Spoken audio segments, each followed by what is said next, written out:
Bienvenue sur Automoto. Vous le savez, si vous suivez l'actualité automobile, Renault a soif de révolution, de Renaulution, pour reprendre le terme employé par Luca De Meo, récemment nommé à la tête du Losange. Alors cette remise à plat de la stratégie du constructeur, elle va notamment se répercuter sur le style des futurs modèles. Renault va enfin s'autoriser à pratiquer un style néo-rétro pour jouer sur la corde nostalgique, comme en témoigne ce prototype Renault 5 promis à la production dans quelques années. C'est dans les vieux pots qu'on fait les meilleures soupes. Luca De Meo ne me contredira pas, lui qui fut l'instigateur du comeback de la Fiat 500 dans les années 2000 avec le succès qu'on en connaît. Avec la nouvelle R5, il espère réitérer le coup du pot de yaourt à la sauce française. Et pour injecter du sang neuf au design Renault, l'Italien n'a pas hésité à débaucher l'un des designers les plus en vue du moment, Gilles Vidal, transfuge de Peugeot. Sous la houlette de Laurens Vandenacker, le Français aura donc la lourde tâche de faire renaître la Renault 5 à l'horizon 2023. En attendant, c'est dans l'urgence depuis son arrivée chez Renault à la rentrée 2020 que Gilles Vidal a livré son premier crayonné de cette future citadine. Même si le projet était déjà à un stade avancé, on va voir dans le détail en quoi cette Renault 5 prototype retranscrit les gènes de son aïeul. La Renault 5, c'est d'abord une silhouette avec un haillon aussi plat que le capot qui s'arrondit seulement à l'extrémité de sa base.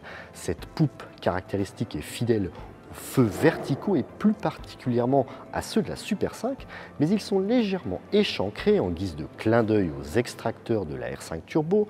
À cette dernière, elle rend également hommage en adoptant les ailes bodybuildées et le béquet en bout de pavillon.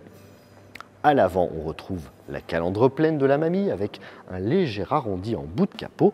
L'autre clin d'œil à la base du pare-brise, c'est cette prise d'air décalée comme à la grande époque, mais ici, il s'agira pour elle de refroidir la batterie car oui, la future R5 sera électrique. Alors oui, elle est réussie cette Renault 5, mais il y a tout de même un détail qui nous chiffonne à Automoto, c'est la forme des optiques avant. Ça vous rappelle rien ?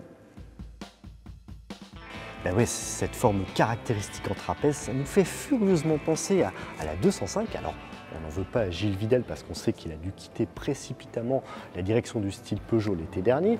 S'agit-il d'un clin d'œil à son ancien employeur? Je ne pense pas. Mais on se permet tout de même de lui rappeler que ce qui a caractérisé le regard d'une R5, ce sont des phares carrés. Alors c'est un détail, mais globalement, il faut saluer le travail effectué par les équipes du style Renault en si peu de temps. Il leur reste encore quelques années pour peaufiner le style du modèle définitif qui devrait arriver aux alentours de 2023. Selon Renault, la future R5 restera fidèle à son statut de véhicule populaire. Il n'est point question d'en faire une citadine chic aux tarifs élevés façon Mini ou Fiat 500. La française se voudra abordable et pour cela, elle devrait convertir à l'électricité la plateforme de la Clio plutôt que de recourir au nouveau soubassement CMF EV plus onéreux qui sera bientôt inauguré par la Mégane EV. Alors beaucoup de questions restent encore en suspens au sujet de cette Renault 5. Par exemple, à quoi ressemblera sa planche de bord? Cette maquette n'en fait pas mention. Rendez-vous en 2023 pour le savoir lorsque le modèle de série arrivera. Il va falloir se montrer patient au vu de l'excitation qu'elle suscite. D'ici là, je vous invite toujours à nous suivre sur nos chaînes YouTube et Dailymotion. À bientôt.